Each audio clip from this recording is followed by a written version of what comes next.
स्वस्ति न इन्द्रो वृतस्रवाः स्वस्ति नः पूषा विश्ववेदाः स्वस्ति नस्तार्क्ष्यो अरिष्टनेमिः स्वस्ति नो बृहस्पतिर्दधातु शान्तिः शान्तिः शान्तिः।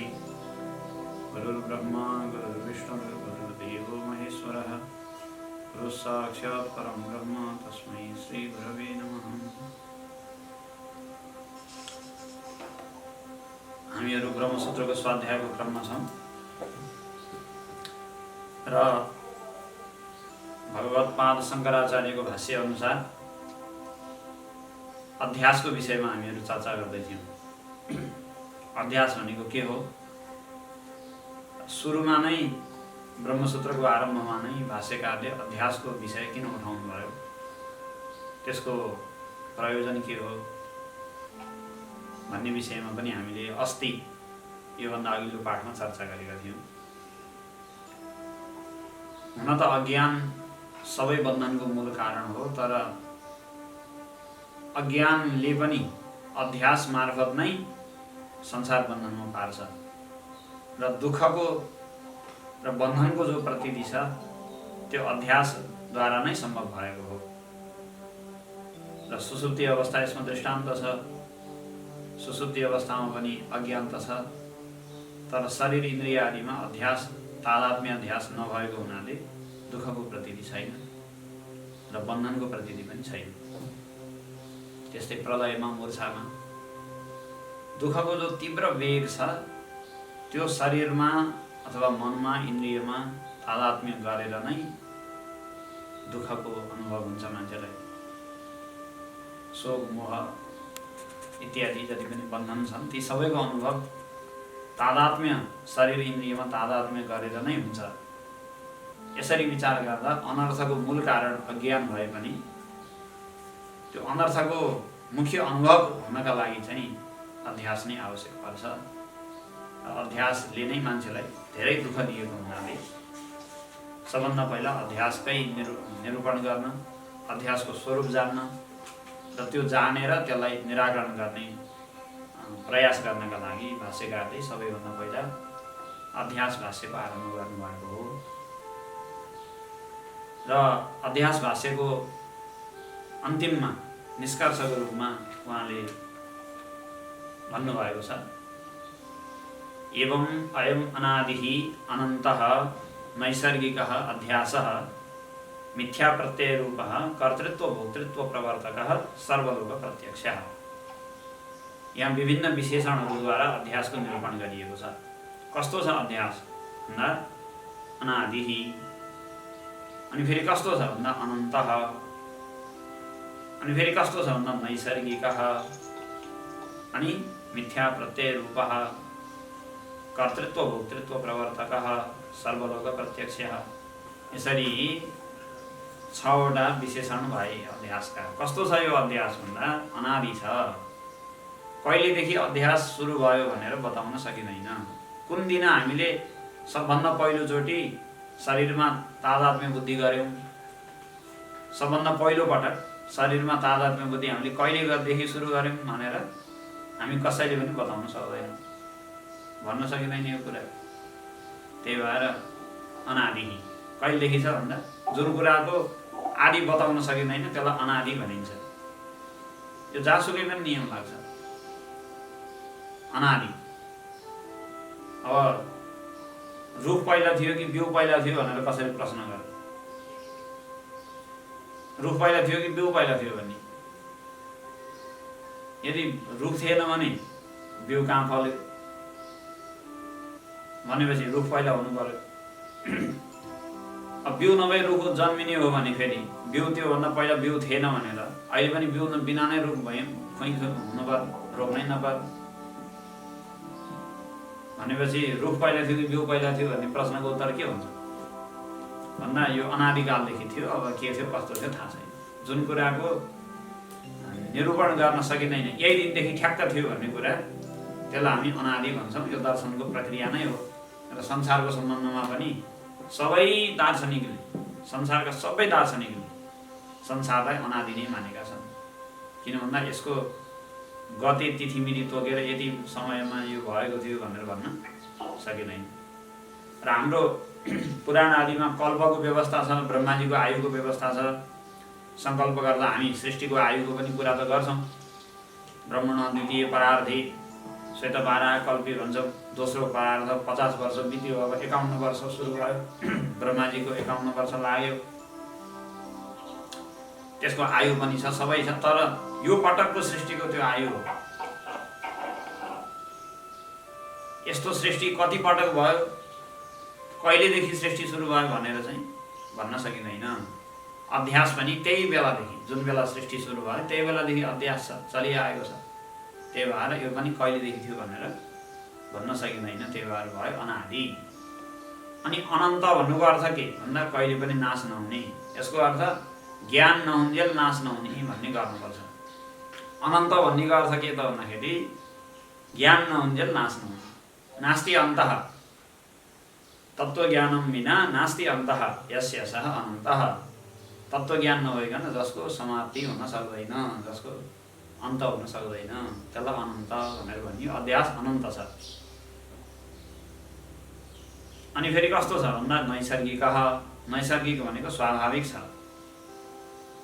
अध्यास गर्न, शरीरलाई आफू भन्न अथवा इन्द्रियलाई आफू ठान्न, मनलाई आफू मान्न, कहीँ गएर कुनै प्रशिक्षणमा गएर अथवा कुनै स्कुल कलेजमा गएर कहीँ सिक्न पर्दैन। सबैलाई जन्मजात मान्छेको मात्रै कुरा नगरौँ, सामान्य सानोभन्दा सानो कमिलालाई पनि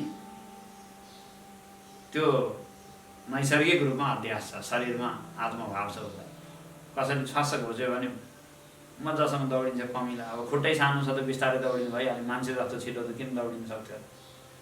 तर आफ्नो वेगले त फटफट दौडिन्छ नि त बेसै, होइन? सानो भुसुनो पनि मार्न खोज्यो भने, झिँगा लामखुट्टे पनि मार्न खोज्यो भने स्वाट दौडिन्छ। उसलाई त्यो शरीरमा तादात्म्य भाव चाहिँ स्वाभाविक छ। पढ्नु पर्दैन, पढेर सिक्नु पर्दैन त्यस्तो कुरा। सबैमा समान भाव राख, सबैमा स्नेह गर, सबैलाई श्रद्धा गर भन्न चाहिँ पढाउनुपर्छ, सिकाउनुपर्छ। अथवा ईश्वरको विषयमा पनि बरु सिकाउनुपर्छ। सारा कुरा सिकाउनुपर्छ। चेतना, धर्म, होइन, विवेक, सारा कुरा सिकाउनुपर्छ। तर शरीरमा आत्मबुद्धि गर्नको लागि सिकाउनु पर्दैन। सानो बच्चोलाई तिमी को हो बाबु देखाउ त भन्यो भने नाकमा यसो गरेर बाबु भनेर यसरी देखाउ भनेपछि त्यही भएर यो चाहिँ स्वाभाविक छ। नैसर्गिक भनेको निसर्गतः, स्वभावतः, जन्मजात, स्वतः नै भएकोलाई नैसर्गिक भनिन्छ। तीनटा भइसक्यो, अनादि, अनन्त, नैसर्गिक। अनि मिथ्या प्रत्यय रूप।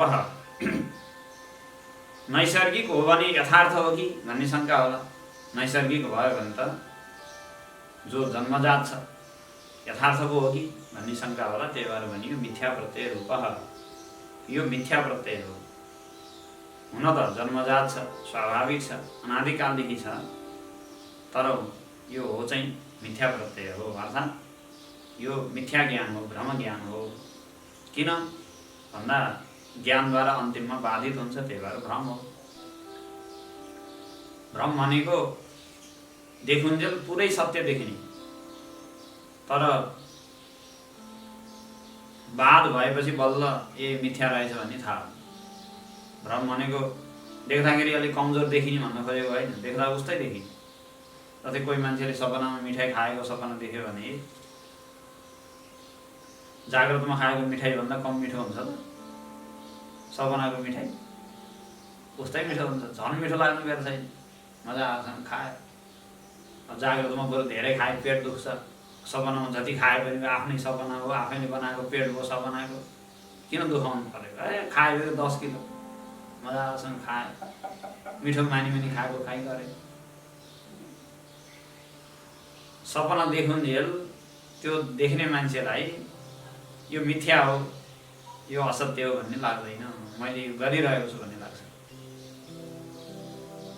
उठेपछि जागेपछि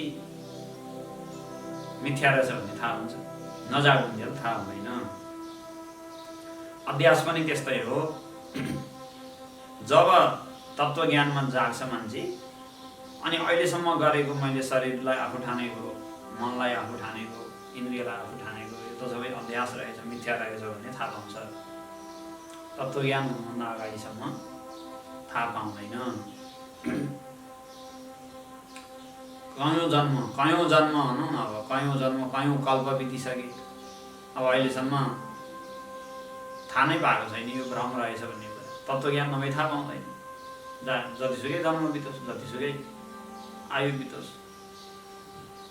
सपनाबाट जाग्ने भने जस्तो ज्ञानमा जाग्नु पर्यो।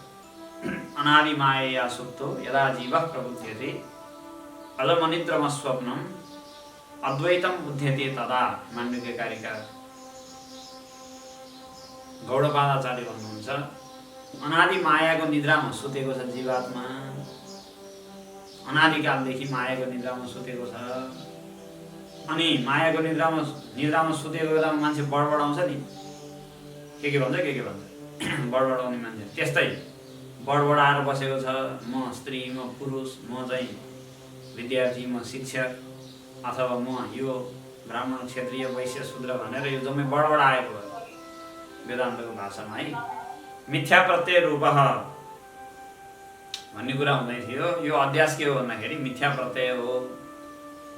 मिथ्या प्रत्यय भनेको तत्त्वज्ञान भएपछि बाधित हुन्छ, त्यहीबाट थाहा भयो मिथ्या हो भन्ने कुरा। बाधित नहुन्जेलसम्म मिथ्या भन्ने थाहा हुँदैन। मिथ्या हो भन्ने मात्रै हो, भन्नेलाई पनि थाहा छैन, सुन्नेलाई पनि थाहा छैन। ज्ञान नभइकन मिथ्या हो भन्ने कुरो थाहा हुनेवाला छैन। अनि यसले के गर्छ, काम के हो यसको भन्दाखेरि कर्तृत्व भोक्तृत्व प्रवर्तक भनेको हामीभित्र जो कर्तृत्व र भोक्तृत्वको भाव छ त्यसको प्रवृत्ति चाहिँ अध्यासकै कारणले हुन्छ। म कर्ता हुँ भन्ने जो भाव छ र म भोक्ता हुँ भन्ने जो भाव छ त्यसको प्रवर्तक को भन्दाखेरि अध्यास हो। अज्ञान मात्रले कर्तृत्व र भोक्तृत्व भावलाई जन्माउन सक्दैन। यो भन्नुको आशय के हो भने अज्ञानले मात्रै कर्तृत्व र भोक्तृत्व भावलाई जन्माउन सक्दैन। जस्तै फेरि सुसुप्तिमै जानु पर्यो, यता गरे उता गरे सुसुप्तिमै जान्छ। सुसुप्ति अवस्थामा कर्तृत्व र भोक्तृत्वको भाव छ त? म कर्ता हुँ जस्तो लाग्दैन, म भोक्ता हुँ केही भोग्छु भन्ने पनि लाग्दैन। अज्ञान त छ नि त त्यही, तर कर्तृत्व र भोक्तृत्वको भाव छैन। किन कर्ता र भोक्ता बन्नका लागि इन्द्रिय चाहियो, शरीर चाहियो। शरीरलाई नलिकन कुनै काम गर्नै सक्दैन। शरीरलाई आफू नठानिकन कुनै काम गर्न सक्दैन। शरीरलाई म भनेर ग्रहण गर्नु पर्यो, तब के काम गर्छ। कहीँ जानु पर्यो, उठ्नु पर्यो, दिन पर्यो, लिन पर्यो, सुन्न पर्यो, जेसुकै कुरा कर्तृत्व गर्नु पर्यो भन्ने बित्तिकै शरीरलाई आफू ठान्नै परिहाल्यो। अनि भोग गर्न भन्नेपछि पनि शरीरलाई अनि इन्द्रियलाई आफू ठान्नु पर्यो। इन्द्रियले गरेको विषयलाई, इन्द्रियले ग्रहण गरेको विषयलाई अनि मैले ग्रहण गरेको छु भनेर ठान्नु, यही त भोक्ता बन्नु हो। आत्मा इन्द्रियले रूप ग्रहण गर्यो, मैले ग्रहण गरेँ भन्ने ठान्यो, बस। आत्माले आत्मा भोक्ता बन्ने भनेको के हो भन्दा इन्द्रियले गरेको विषयको ग्रहणलाई मैले गरेँ भनेर ठान्नु मात्रै उसको भोक्तृत्व हो। अहिले पनि भोग गर्यो भनेर भनिन्छ, आत्माले के हो भोग गर्ने? जस्तै अब खायो, मिठाई खाएकै कुरा गर। मिठाई खायो, खाँदाखेरि त्यो भयभरको रस जति सबै पेटमा त्यो थैली ब्लाडरमा गएर बस्छ। केही घन्टापछि छाट्टा छुट्टा भएर छानिएर निस्केर बाहिर जान्छ। शरीरले एउटा छिद्रबाट छिराएको अर्को छिद्रबाट निकालेर फालिसक्यो।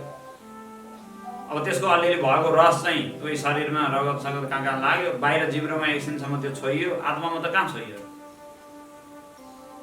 जिब्रोमा त्यसको रस अलिकति थाहा भयो, खाएको भनिएको गएको आन्द्रामा गएर आन्द्राबाट बाहिर निस्केर बाहिर चाहिँ त्यो भइसक्यो। अनि अब आत्माले खायो भनेको के हो? आत्माले भोग गर्यो भनेको के हो भन्दा इन्द्रियले गरेको भोगलाई आफ्नो भन्ने ठान्यो। यही त भोग गर्यो भनेको।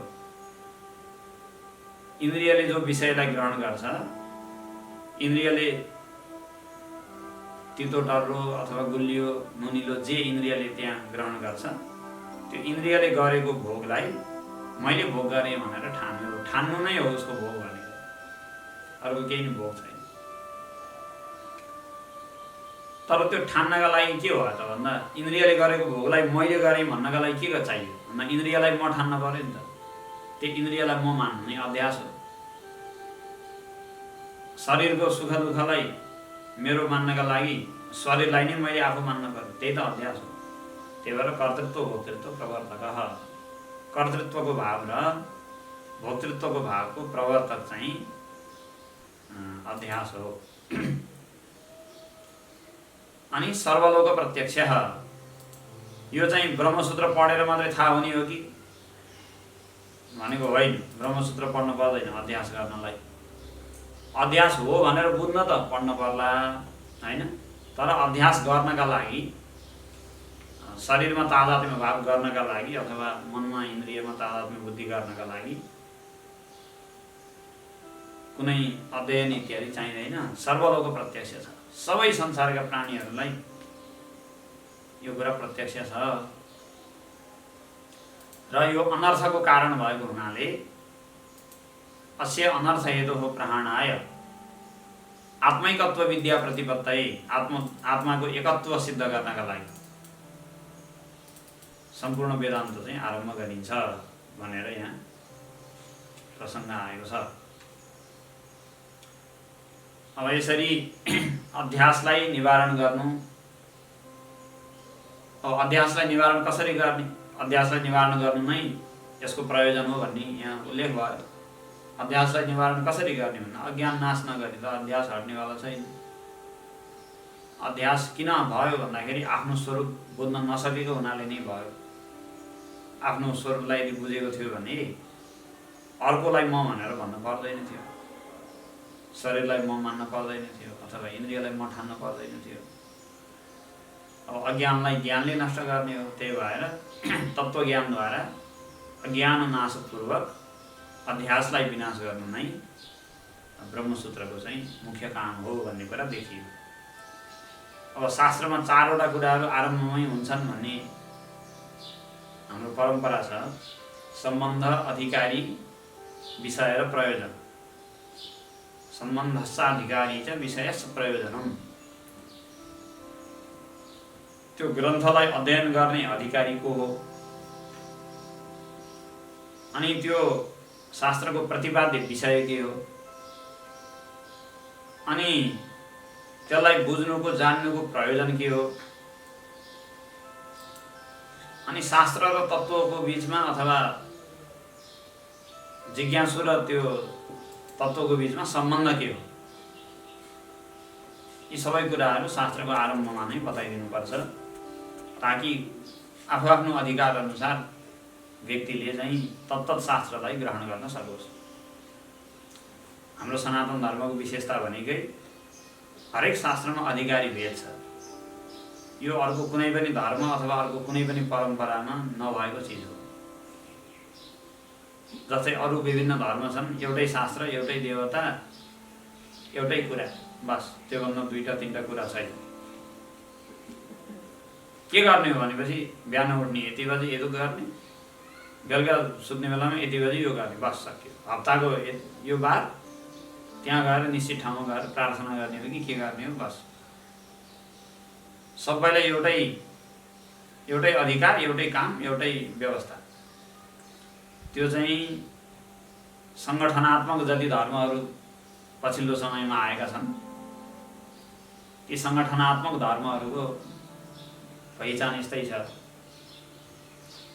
ठ्याक्कै एक ठाउँमा एउटा काम गर्ने, किनकि सङ्गठन हुनका लागि एउटै कुरो चाहिन्छ, एउटै महत्त्व चाहियो। एउटै दिनमा एकै ठाउँमा नभइकन सङ्गठनै बन्दैन। त्यही भएर त्यसमा एउटै नियम छ। धेरै नियम भयो भने बिग्रिन्छ कुराकानी। त्यही भएर इतिहासमा प्रसिद्ध छ, मुहम्मद हुनुहुन्थ्यो, त्यो बेलामा मक्का मदिनामा हजारौँ सयौँ देवी देवताका मूर्तिहरू थिए। अनि यो भएर हुँदैन, हाम्रो समाज बिथोलिन्छ, यसरी हुँदैन भनेर सबै मूर्तिलाई तोडताड गरेर अल्लाह एक खुदा, खुदा भनेको आफू, खुद भने हो। मुस्लिम धर्म पनि अद्वैतवादी धर्म हो। खुदा भनेको के, खुद, आफै, मै आफै त्योभन्दा बाहेक केही छैन, मूर्ति सुर्ति केही होइन, फाल्दैलाई निर्गुण निराकार छ भन्छ उसले। अनि त्यस्तो त्यस्तो इतिहासमा आउँछ जहाँ सङ्गठन अथवा चाहिँ जातिगत समीकरण एकता गर्नुपर्ने हुन्छ, त्यहाँ एउटै नियम, एउटै पद्धति, एउटै व्यवस्था दिनुपर्छ। अब सनातन धर्मको अहिलेको बेहाल पनि त्यही नभएर भएको हो। अब यसको विशेषता पनि त्यही भएर हो। फेरि अरूभन्दा भिन्न किन छ यो? यसको विशेषता के हो?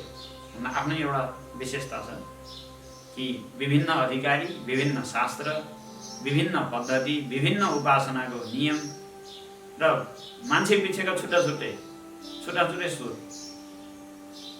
एउटाले राम राम भनेको छ, अर्कोले कृष्ण कृष्ण भनेको छ, अर्कोले शिव शिव भनेको छ। अब कयौँ भक्तको कथा यस्तो आउँछ, एउटा चाहिँ महाराष्ट्रमा विठ्ठल भगवानको मन्दिर छ, अहिले पनि छँदैछ। त्यहाँ नजिक एउटा दर्जी बस्दो रहेछ। यो इतिहासको कुरा हो, पुराणको कथा होइन नि। दर्जी बस्दो रहेछ, तर शिव भक्त चाहिँ परेको रहेछ बिचरा, शिव भक्त रहेछ। अनि एउटा कुनै मान्छेले विठ्ठल भगवानलाई एकदम सुनले कारिगरी गरेको एकदम दिव्य वस्त्र अर्पण गर्नलाई त्यो दर्जी कहाँ भन्न गयो। अनि दर्जी त परे शिव भक्त, नजिकै बस्थ्यो, अहिलेसम्म दर्शन गर्न गएको थिएन विठ्ठलको दर्शन। पण्डरीनाथ भगवान हुन्छ, विठ्ठलको दर्शन गर्न गएको थिएन। अनि म जान्न, तैँले नापेर ल्याइदिए, मूर्तिको साइज नापेर ल्याइदिए, म बनाइदिउँला भनेर भने। दर्जीको काम त गर्नै पर्यो, तर मूर्ति त हेर्नै भएन। म शिव भक्त, म हेर्दैन भनेर उसले चाहिँ हेर्दिनँ भनेर भन्यो। अब बनाएर पठायो। बनाउँदाखेरि ठ्याक्क नाम दिएको अनुसार बनाएको 4 अङ्गुल सानो भएछ। 4 अङ्गुलै जम्मै कस्ने ठाउँ, यताउता पेटी सेटी सबै 4 अङ्गुल सानो भयो। अनि 4 अङ्गुल सानो हो भने अब 4 अङ्गुल सानो भयो नि त, मूर्तिमा मिलेन भनेर फेरि जब त्यो सच्याउन आयो, त्यो दर्जीले 4 अङ्गुल बढाएको लगेर फेरि भगवान्को लगाउँदा 4 अङ्गुल बढी भयो। फेरि वाङवानी भयो, 4 अङ्गुल बढी भएपछि त हर्ल्याङ भइहाल्यो, मिलेन नि कुरा, बराबर हुनुपर्ने भयो। 3-4 चोटिसम्म कहिले 4 अङ्गुल कम, कहिले 4 अङ्गुल बढी भइरहेपछि हैरान भएर अनि त्यो लौ भइगयो, मन आफै नाप्न जानुपर्ने भयो। हे भगवान् शिव भन्दै एकदम दुखी भएर, असाध्यै दुखी। अब आफै नाप्न जानु पऱ्यो, हेर्नु पऱ्यो नि त, विठ्ठललाई हेर्नु पर्ने भयो। के उपाय गर्ने होला, हेर्नै नपरे कसरी हुन्थ्यो, शिवभन्दा त बाहेक हेर्नै भएन भनेर। अनि त्यसपछि आँखामा पट्टी लगाएर, कालो पट्टी बाँधेर, छामछुम गरेर फित्ताले नाप्ने हो, यसो चिन्ह लगाउने हो, आँखा पट्टी बाँधिनु भइहाल्छ भनेर त्यो नाप्न चाहिँ आँखामा बाँधेर यसरी गएछ। घाँटी नाप्यो, जम्मै मन्दिरभरिको त्यो छामछाम छमछम सबै गरेर हेर्नु भएन भनेर गर्दाखेरि यसो छाम्दाखेरि त पञ्चवक्त्रम त्रिनेत्रम वालाको छामछुम भयो। त्यहाँ त पञ्चवक्त्रम त्रिनेत्रम भगवान् शिवको छ नि, पञ्चवक्त्रम त्रिनेत्रम ध्याय नित्यम महेशम रजतगिरिनिभम, चन्द्रमाको कला, अनि जटाजुट बाँधेको, गङ्गाजीको धारा निस्किएको, अनि 5वटा मुख भएको, 3टा आँखा। छाम्दाखेरि थाहा हुन्छ निधारको सबै कुरा छाम्दाखेरि त। अनि हातमा त्रिशूल जस्तो छ, यसो छाम्दाखेरि होइन मेरा शिवजी पो रहेछन् कि क्या हो भन्यो फेरि मनमा। अनि आँखाको पट्टी निकालेर त देख्यो विठ्ठल, तत्कालै पट्टी बाँधिहाल्यो। बाँध्दाखेरि छाम्दा शिव, आँखाको पट्टी निकाल्दा भगवान् विष्णु।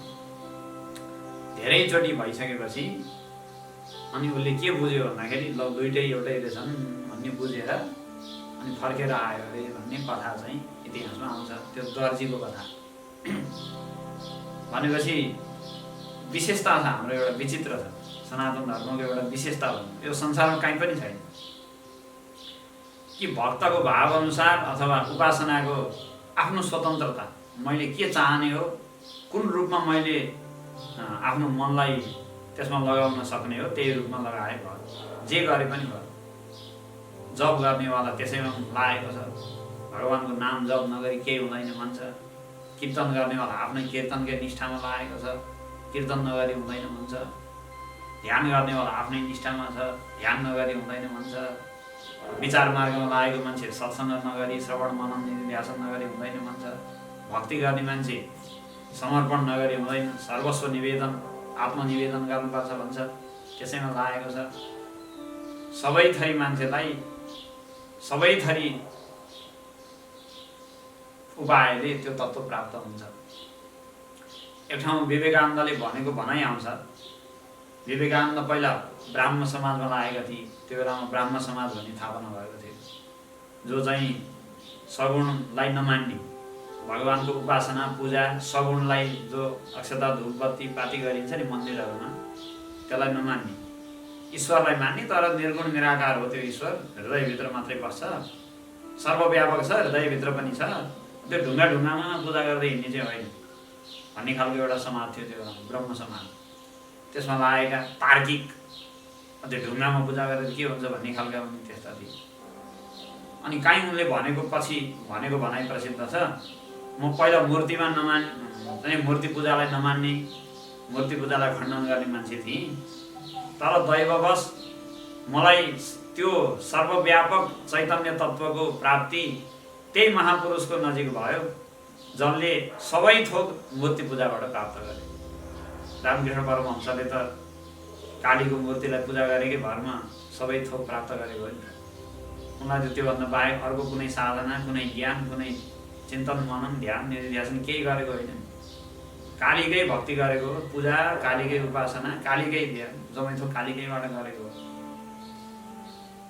अनि मेरो चाहिँ दण्ड स्वरूप मैले मूर्तिलाई नमान्ने भएको हुनाले मेरो दण्ड स्वरूप मैले गुरु त्यस्तो मान्छेलाई बनाउनु पर्यो जसले मूर्तिसँगै खेल्ने खाने कुरा गर्ने गर्थे भनेर विवेकानन्दले भनेको कहीँ आउँछ। बुद्धकै कुरा गरौँ, बुद्धले उपासना अथवा मूर्ति, भगवानको भजन यस्तो खालको कुनै साधना पद्धति नअपनाइकन एकदम विचार, आफ्नै विवेक, आफ्नै चिन्तनको भरमा मात्रै त्यो तत्त्वलाई उपलब्ध गर्नुभयो, प्राप्त गर्नुभयो। रामकृष्ण परमहंस जस्ता विचार विवेकको कुरै छैन, हो श्रद्धापूर्वक पूजा पाठ गरेकै भरमा मात्रै त्यसलाई प्राप्त गर्नुहुन्छ। अब चैतन्य महाप्रभु कीर्तनद्वारै हुन्छ, कीर्तनभन्दा ठुलो केही छैन भन्नुहुन्छ, कीर्तनद्वारै प्राप्त गर्नुभयो। सबैले आफ्नो अनुसार उपासना, चिन्तन अथवा चाहिँ विचार पद्धतिद्वारा प्राप्त गर्न सक्ने, सबैलाई फेरि प्राप्त हुने, यस्तो विचित्रको चाहिँ साधना पद्धति संसारमा सनातन धर्ममा मात्रै छ। त्यही भएर अधिकारी चाहिन्छ। यहाँ अधिकारी कस्तो मान्छे, कुन ग्रन्थमा अथवा कुन पद्धतिमा अधिकारी हो भन्ने कुरा यहाँ चाहिँ अनिवार्य भन्न पर्छ। अरू अरू सम्प्रदायमा भन्न नपर्ला, किन त्यहाँ एकै थरी मान्छे भए अनि एकै थरी काम भयो, अधिकारी एकै थरी मान्छे भएपछि अधिकारी भेद चाहिएन। यहाँ चाहिँ कुन अधिकारी हो, कसको लागि अधिकारी हो, त्यसका लागि शास्त्र नै भिन्नै छ। शिव भक्त हो भने शिव पुराण पढ्न पर्ला, लिङ्ग पुराण पढ्न पर्ला, विष्णु भक्त हो भने विष्णु पुराण, भागवत इत्यादि पढ्न पर्यो। त्यसलाई पढ्ने शास्त्र पनि छुट्याइदिएको छ, मन्त्र छुट्याइदिएको छ, साधना पद्धति छुट्याएको छ, सबै कुरा छुट्टै छ। विचारवान मान्छे हो भने उसले के विचार गर्ने पढ्ने भन्ने शास्त्र छुट्टै छ। तर सबै शास्त्र र उपासना पद्धति अथवा चाहिँ चिन्तन धारामा भेद भए पनि अन्तिममा प्राप्त हुने जो तत्त्व हो त्यो चाहिँ एउटै हो। यो जो दृष्टिकोण हो यो नै सनातन धर्मको चिरञ्जीवी मृत्युञ्जय हुनुमा एउटै मात्र कारण, जम्मा यति। अब यसले गर्दा अहिले हामीलाई सङ्गठन गर्नु त गाह्रो भएको छ, यो त यथार्थै हो। किन सङ्गठित हुन एउटै विधि, एउटै पद्धति चाहिन्छ। आर्मीले एकै लयमा लेफ्ट राइट गर्छ, त्यही भएर आर्मीको सङ्गठन तगडा छ। किन हिँड्ने पनि उसको चाहिँ नियम छ, जथाभावी पाइला चलाउनु पाएन, एकैचोटि ढ्याप पाइला ठोक्नु पर्यो, एकैचोटि उचाल्नु पर्यो, लेफ्ट राइट गर्नु पर्यो होइन। अब हिँड्दा समेत कसरी हिँड्ने भनेपछि त्यत्रो धेरै नियम भएको हुनाले सङ्गठन छ। एकदमै एउटै पद्धतिमा संसारलाई चलाइयो भने सङ्गठन त दह्रो बन्छ, आफ्नो सम्प्रदायको सङ्ख्या पनि धेरै बढ्छ, हुल हुज्जत गर्न पनि सजिलो पर्छ। किन एउटै सिट्ठी बजाएको बेलामा सबै मान्छे दौडिएर आउँछन्, जम्मै थोक सजिलो हुन्छ। तरको कुरा के छ भन्दाखेरि तर त्यो व्यक्तिको चाहिँ मनसाय कस्तो छ, व्यक्तिको क्षमता के छ, त्यसको विकास हुन्छ कि हुँदैन भन्ने चाहिँ ग्यारेन्टी छैन। लेफ्ट राइट हुन्छ त्यति हुन्छ। अब हाम्रो यो सनातन धर्मको पद्धतिमा सङ्गठन नहोला तर व्यक्तिको आफ्नो विकास चाहिँ हुन्छ। सम्बन्ध, अधिकारी, विषय र प्रयोजन चारवटा कुराहरू हुनुपर्छ भन्ने कुरा थियो। त्यसमध्ये अधिकारी भेदको पनि हामी कुरा गर्दै थियौँ। अधिकारी के हो भन्ने कुरा हाम्रो परम्परामा अत्यन्तै महत्त्वपूर्ण कुरा हुन्छ। को अधिकारी हो, कुन शास्त्रमा कस्तो मान्छे अधिकारी हो भन्दा वेदान्त शास्त्रको अधिकारी चाहिँ साधन चतुष्टय सम्पत्तिले युक्त भएको जो व्यक्ति हो, मुमुक्षु हो। साधन चतुष्टयको कुरा हामीले पहिलो दिनै गरिसकेका छौँ। विवेक, वैराग्य अनि समाधि, षट सम्पत्ति र मुमुक्षुता। विवेक भनेपछि नित्य र अनित्य वस्तुको विवेक। वैराग्य भनेको लौकिक र पारलौकिक सबै थरी भोग गर्ने इच्छाको अभाव, रागको अभाव, लौकिक या पारलौकिक कुनै पनि विषयको भोग गर्ने इच्छा नहुनु। विवेक जति दृढ हुन्छ त्यति वैराग्य दृढ हुन्छ। त्यही भएर पहिला विवेक अनि वैराग्य राखियो। किनभने यो अनित्य वस्तु हो भनेपछि मात्रै वैराग्य दृढ हुन सक्छ। त्यसलाई सुख अथवा सुखमय अथवा नित्य ठानी त्यसबाट वैराग्य भन्ने कुरा सम्भव छैन। त्यही भएर विवेक अनि त्यसपछि वैराग्य अनि समाधि, सम्पत्ति अनि मुमुक्षुता, चार थरी साधनले सम्पन्न भएको जो व्यक्ति हो, पूर्ण विरक्त मान्छे भनौँ। वेदान्तको अधिकारी भनेको पूर्ण विरक्त भएको जो मान्छे हो त्यो नै वेदान्त शास्त्रको अधिकारी हो। यदि मनमा अलिकति पनि राग छ भने त्यो मान्छे वेदान्त मार्गमा, वेदान्त विचारको मार्गमा सफल हुन सक्दैन। त्यही भएर भगवानले भागवतमा उद्धवलाई उपदेश गर्ने क्रममा यो कुरा बताउनु भएको छ कि तीन थरी मान्छे हुन्छन् र तीन थरी मान्छेलाई तीन थरी योगको मैले उपदेश गरेको छु। तीन थरी योग त प्रसिद्धै छ, कर्मयोग, भक्ति योग र ज्ञान योग। जो मान्छे पूर्णतया संसारमा आसक्त छ, विषय भोगमा रुचि राख्छ, त्यो मान्छेलाई पनि साधनाको केही न केही प्रक्रिया दिन पर्यो। त्यही भएर कर्मयोग उसका लागि हो। कर्मयोग निष्काम भावले कर्म गर्ने भनेपछि फल त लिइहाल्छ। कर्म गर्ने भनेपछि फल त उसका आउँछ, तर फलको त आशा धेरै नराख, ईश्वरार्पण भावले कर्म गर भनेपछि फल भोग पनि गर्न पायो, अलिकति साधना पनि भयो। आशा नराखेपछि ईश्वरको अर्पण गरेपछि साधना पनि भयो। त्यस्तो मान्छेलाई मैले चाहिँ कर्मयोगको उपदेश गरेको छु। अनि पूर्णतया विरक्त, अलिकति पनि फलभोग गर्न नचाहने, थोरै पनि मनमा राग नभएका, पूर्ण विरक्त भएका मान्छेहरूका लागि ज्ञान योगको उपदेश गरेको छु मैले भन्नुहुन्छ भगवान। निर्विण्णानां ज्ञान योगः न्यासिनां इह कर्मसु तेस्व निर्विण्ण चित्तानां कर्मयोगस्तु योगिनां। पूर्णतया निर्विण्ण भनेको पूर्णतया विरक्त भएको जो मान्छे छ त्यो ज्ञान योगको अधिकारी हो। र अलिकति पनि निर्वेद नभएको, वैराग्य नभएको मान्छे, पूर्ण संसारमा रुचि राख्ने त्यो मान्छे चाहिँ कर्मयोगको अधिकारी हो।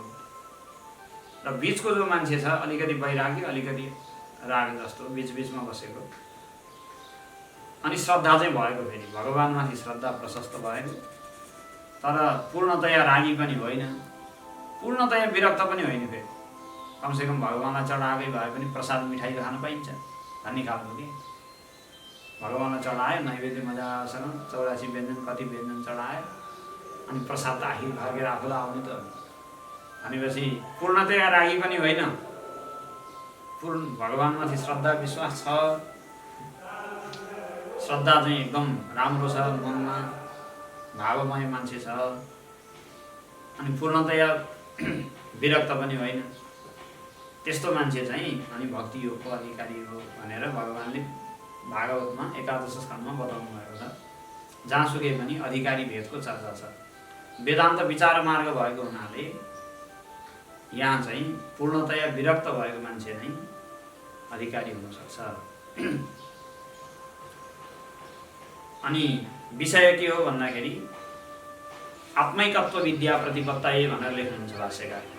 ब्रह्मसूत्रको विषय के हो भन्दा आत्मैकत्व, जीव र ब्रह्मको एकता नै ब्रह्मसूत्रको प्रतिपाद्य विषय हो। केका लागि ब्रह्मसूत्र आरम्भ गरियो? के नयाँ कुरा भन्न बादरायण वेदव्यासले ब्रह्मसूत्र लेख्नु भयो? के भन्नु उहाँको अभिप्राय थियो? के भन्न खोज्नु भएको थियो भन्दा उहाँले यही भन्न खोज्नु भएको थियो कि जीव र ब्रह्म अथवा जीव र ईश्वर दुईटा अलग अलग अस्तित्व होइनन्, आत्मा एउटै छ भनेर आत्माको एकता देखाउनुमै ब्रह्मसूत्रको प्रयोजन हो। देख्दाखेरि दुईटा लागे पनि जीवात्माहरू अनन्त देखिन्छन्, प्राणीहरू अनन्त देखिन्छन्, देख्दाखेरि त अनन्त देखिन्छन् नै, तर भित्र चाहिँ सबै एउटै हुन् भनेर जीव र ब्रह्मको एकता देखाउनु नै ब्रह्मसूत्र आरम्भको मुख्य काम, मुख्य प्रयोजन हो। आफ्ना शास्त्रको आफ्ना प्रयोजन हुन्छ नि। त्यो मध्ये जस्तै मीमांसा शास्त्रको प्रयोजन व्यक्तिलाई धर्मको राम्रोसँग ज्ञान गराउनु हो। धर्म कसरी गर्नुपर्दो रहेछ, धर्मको रहस्य के हो, धर्मको तत्त्व के हो, राम्रोसँग बुझाउनु नै मीमांसाको प्रयोजन हो। व्याकरण शास्त्र लेख्नुभयो पाणिनीले, उहाँको प्रयोजन चाहिँ शब्द शुद्ध कसरी मान्छेले बोलुन्, शुद्ध कसरी लेखुन् भन्ने त्यसको प्रयोजन हो। आफ्नो शास्त्रको आफ्नै प्रयोजन छ। भने जस्तै ब्रह्मसूत्रको प्रयोजन चाहिँ शुद्ध अद्वितीय आत्माको प्रतिपादन गर्नु। कसरी मान्छेले अद्वितीय आत्मालाई बुझ्न सक्छन्, आफू एउटै छु, संसारमा आत्माभन्दा बाहेक मभन्दा बाहेक अर्को कुनै तत्त्व छैन भनेर आत्माको एकता बुझ्नु नै त्यसैका लागि ब्रह्मसूत्रको रचना भएकाले विषय के हो त यसको भन्दा जीव र ब्रह्मको एकता नै यसको विषय हो। अनि प्रयोजन के हो भन्दा अज्ञानको नाश अथवा स्वरूपको प्राप्ति। त्यसैलाई विभिन्न भाषामा जे भने पनि मोक्ष भनेर हामी बुझ्छौँ। अज्ञान नाश हुनु, अविद्या नाशः मोक्ष भनिन्छ, अथवा सुखको प्राप्ति भनौँ सजिलो भाषामा, परम सुखको प्राप्ति मोक्ष। यो नै वेदान्तको प्रयोजन हो। दुःखस्य आत्यन्तिकी निवृत्ति परमानन्द प्राप्ति पनि भन्ने गरिन्छ। दुःख यसरी हट्यो कि नफर्किने गरी समयका लागि बिदा भएर गयो। सुख यसरी आयो कि कहिले पनि नजाने गरी समयका लागि बस्ने गरी आयो। यस्तो खालको दुःखको आत्यन्तिक निवृत्ति र परम आनन्दको प्राप्ति। तर यो परम आनन्द भनेर विषय भोग गर्दा आएको खालको आनन्द चाहिँ भन्न खोजेको होइन। त्यहाँ के भन्नु त, परम आनन्द आयो भन्नै पर्यो। आउने चाहिँ हामीले अहिले विषय भोग गर्दा जस्तो आनन्द आउँछ त्यस्तो मिठासको आनन्द आए जस्तो आनन्द आउने भन्न खोजेको होइन। त्यो अर्कै चिज हो। त्यो आनन्द भन्ने चिज अलि अर्कै विलक्षण चिज हो, जसलाई आनन्द भन्ने शब्दले बताइएको चाहिँ छ। तर हामीले जो आनन्द भनेर बुझेका छौँ त्यो आनन्द चाहिँ त्यो होइन। यो निश्चितै कुरो हो। हामीले जसलाई सुख भनेर अहिलेसम्म बुझेका छौँ, हाम्रो अनुभवमा जो सुख छ त्यो चाहिँ त्यो अवश्य होइन। तर भन्न त के भन्ने, अब दुःख भन्न भएन। दुःख साह्रै ज्ञान गर्दाखेरि भन्यो भने मान्छेले ज्ञान गर्नबाट भागिहाल्छ। सुख साह्रै भन्नै पर्यो। तर सुख भनेको मजासँग कफी खाएको जस्तो सुख हुन्छ, त्यसको च्वास्स परेको सुख हुन्छ नि विषय भोगको। विषय भोग्दाको सुख कस्तो छ भन्दा एकदम चुच्चो परेको च्वास्स पारेको खालको सुख छ। त्यस्तो खालको सुख त आत्माको होइन। यो त स्थायी प्रकृतिको निरन्तर अविरल अविच्छिन्न खालको हो। किन भन्दा च्वास्स प्रकृतिको जो सुख छ नि त्यसले मान्छेलाई थकाउँछ। त्यसमा चाहिँ कष्ट र श्रम सबै मिसिएको छ, दुःख मिश्रित छ। त्यो जो विषय भोगको सुख छ, त्यो जो सावच्छिन्न अथवा परिच्छिन्न जो सुख हो नि, त्यो सुख चाहिँ श्रमीय, त्यसमा श्रम छ, त्यसमा दुःख पनि मिसिएको छ। जस्तै कोही मान्छेलाई कोही आफ्नो चाहिँ मनपर्दो अर्को चाहिँ मान्छे छ, अब एकदम आँखाले एकदम तिर्खायो, आँखा हेर्न मन लाग्यो असाध्यै। लैला मजनुको कथा भनौँ न, लैला मजनु जस्तो कोही भयो। त्यो मान्छेलाई अगाडि राखेर दुईवटा टेबल कुर्सी बनाएर अगाडि पछाडि यसरी पूर्व पश्चिम परस्पर सम्मुख बनाएर ल हेरेको आँखा नजिम्काइकन भन्ने हो भने कति बेर हेर्न सक्छ? हुन त ऊ त्यसलाई हेर्न एकदम व्याकुल भएको त हो, हेर्न चाहन्थ्यो पनि। तर त्यो विषयको सुख भनेकै यस्तो छ जसलाई त्यो सुखले नै थकाउँछ। अर्को थकाउनु केही नयाँ चिज ल्याउनु पर्दैन, सुखले नै थकाउँछ। हेर्दा हेर्दै आँखाबाट बलिन्द्र धारा आँसु झऱ्यो। अब आँखै झिम्क्याउन नपाउने भनेपछि आँखा पोल्न थाल्यो, हेर्नै सक्दैन, आँखा बन्द गरेर भाग्नुपर्छ। कोही मिठाई मनपर्ने मान्छे छ भने त्यसलाई 10 किलो मिठाई ल्याएर अगाडि थुपारेर लौ खा जम्मै यो भन्ने हो भने पछि थुथु तितो नमिठो भन्दै भाग्नुपर्छ। त्यसलाई थकाउन अर्को कुनै नयाँ नमिठो चिज ल्याइरहनु पर्दैन। उसले सुख मानेको चिजै धेरै थुपारिदिएपछि त्यसैबाट अवश्य प्रशस्त दुःख आउँछ। किन हामीले जसलाई सुख भनेर बुझेका छौँ, हाम्रो परिभाषाको, हाम्रो दिमागमा अहिलेसम्म भएको चाहिँ सुखको जो हाम्रो चाहिँ परिभाषा छ, त्यो परिभाषाभित्र दुःख श्रम जम्मै थोक मिसिएको छ। त्यो दुःख मिसिएको छ, तर थोरैमा हामी टापन टिपन गर्दा गर्दै हामीले काम चलाएको हुनाले दुःख मिसिएको कुरो थाहा भएको छैन। माथि टापन टिपनमा काम चलेको छ हाम्रो। त्यही भएर वेदान्तको प्रयोजन के हो भन्दाखेरि दुःखको निवृत्ति र सुखको प्राप्ति भनिन्छ भन्न चाहिँ। तर त्यो सुखको प्राप्ति भनेको हाम्रो यो चाहिँ अहिलेसम्म लोक व्यवहारमा अनुभवमा आएको जो सुख हो त्यस्तो सुखको प्राप्ति होइन। अब आफन्तलाई हेर्दाखेरिको सुख अथवा मिठाई खाँदाखेरिको सुख त्यो त थाकिने खालको सुख हो। त्यहाँबाट त अमन हुन्छ एकछिनपछि, एकछिनसम्म मिठाई हुन्छ, एकछिनपछि टर्रो हुन्छ, तितो हेरी साध्य हुँदैन। मान्छेलाई सबभन्दा चाहिँ अलिक कम थाक्ने भनेको चाहिँ आफ्नो प्रशंसा सुन्दाखेरि हो। त्यो चाहिँ अलिक कम थाक्छ अरूभन्दा। खाएर चाँडै थाक्छ, साथीसँग कुरा गरेर पनि चाँडै थाक्छ, प्रशंसा सुन्न चाहिँ अलिक कम थाक्छ। तर त्यो पनि साह्रै धेरै भयो भने त्यो पनि सुनिसाध्य हुँदैन। दिन रात सधैँ तपाईँ महाराज, हजुर जस्तो कोही छैन, हजुर त राजाधिराज श्रेष्ठ महापुरुष, जय हो सधैँ अखण्ड भन्यो भने त्यो पनि सुन्न सक्दैन। भनेपछि हरेक कुराबाट थाक्छ। थाक्ने खालको सुख मोक्षको सुख होइन। त्यही भएर सुख भन्ने शब्दको त्यहाँ आनन्द शब्दको प्रयोग भएको त्यो हाम्रो लौकिक आनन्दलाई बताउनु होइन, त्यो अलि अलौकिक चिज हो। भन्न त आनन्द भन्न पर्यो। जसरी हामी सुखमा निरपेक्ष एकदमै निष्प्रिय भावले अथवा के भनौँ अत्यन्तै प्रवृत्त हुन्छौँ सजिलैसँग सुखमा, सुख छ भनेपछि हामी त्यसमा लाग्छौँ। त्यसै गरी ज्ञानमा मान्छेहरू रुचिपूर्वक प्रवृत्त हुन् भन्नका लागि तत्त्वज्ञानको फल चाहिँ परम सुखको प्राप्ति हो भनेर बताएको छ। तर विषय सुख जस्तो त्यो होइन। यस प्रकार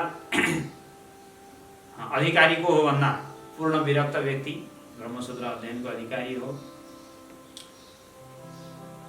अनि प्रयोजन के हो भन्दा सुखको प्राप्ति, दुःखको निवृत्ति, मोक्ष प्राप्ति प्रयोजन हो। अनि प्रतिपाद्य विषय के हो ग्रन्थको भन्दा अद्वितीय आत्मतत्व नै प्रतिपाद्य विषय हो। र सम्बन्ध के हो भन्दा ग्रन्थ र तत्त्वको बीचको प्रतिपाद्य प्रतिपादक भाव सम्बन्ध र जिज्ञासु र तत्त्वको बीचमा चाहिँ ज्ञातृज्ञेय भाव सम्बन्ध। जिज्ञासु र त्यो तत्त्वको बीचमा ज्ञातृज्ञेय भाव, जिज्ञासु ज्ञाता भयो, तत्त्व ज्ञेय भयो, ब्रह्म तत्त्व। ग्रन्थ र तत्त्वको बीचमा चाहिँ ग्रन्थ प्रतिपादक भयो भने तत्त्व चाहिँ प्रतिपाद्य प्रतिपादक भाव सम्बन्ध गरेर 4 अनुबन्ध चतुष्टय छन्। यसको विचार पनि सुरुमै यहाँ भाष्यको आरम्भमा गरिएको छ। र यी सबै कुरा पुरा भइसकेपछि अनि बल्ल सुरु हुन्छ अथातो ब्रह्म जिज्ञासा। अब यसपछि भनेको फुर्सद भएपछि। फुर्सद कस्तो भन्दा वैराग्यको फुर्सद, एकदमै चिन्तामुक्त भएर फुर्सद एकदम निश्चिन्त भएर बसेको मान्छेले मात्रै, फुर्सदिलो एकदम समय दिन सक्ने मान्छेले मात्रै वेदान्त विचार गर्न सक्छ। भनेपछि दुई थरी फुर्सद हुन्छ। एउटा आफूले विषयलाई त्यागेको फुर्सद, आफूले नै त्यागेको, त्यो चाहिँ वैराग्य भनिन्छ त्यसलाई। अब विषयले पनि आफूलाई छोड्छ कहिलेकाहीँ, तर त्यो फुर्सदमा पनि वेदान्त विचार गर्नु ठुलो कुरा हो। फुर्सदिलो एकदम समय दिन सक्ने मान्छेले मात्रै वेदान्त विचार गर्न सक्छ भन्ने कुरा बुझ्नु पर्यो। बस अब अथातो ब्रह्म जिज्ञासा भोलि सुरु हुन्छ है त।